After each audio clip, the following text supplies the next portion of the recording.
Мына бүгүнкү күндөн тартып Жалал Абад шаары жана Сузак району боюнча өзгөчө кырдаалда жумуш жүргүзөбүз. Бул эми атайын конституциялык мыйзам бар. Өзгөчө кырдаал боюнча өзгөчө кырдаалда бул жерде өзүнүн беренелеринде көрсөтүлгөн талаптар жана ошо беренеде көрсөтүлгөн мыйзамдар боюнча иш аткарабыз. Негизгисинен бул жерде комендантка жүктөлгөн комендант өзүңүздөргө белгилүү болгондой Жалал Абад шаары жана Сузак району боюнча Жоробеков Жеңиш Майымович аткарып келатат.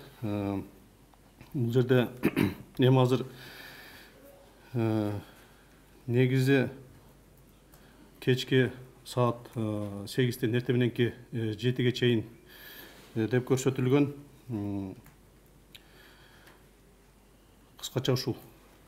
Gündüzkü saatler kандай болот? Чабал жүргүзүлгөндөн кийин 7-ден 8-ге чейин gündüzkü калган. Мурун кандай болот? Ошону түшүнбөй элек. Күндүзгүсү боюнча дагы жогору жакта айтылып кеткендей, комендант саат учурунда эмес, күндүзгү учур бул 3 гана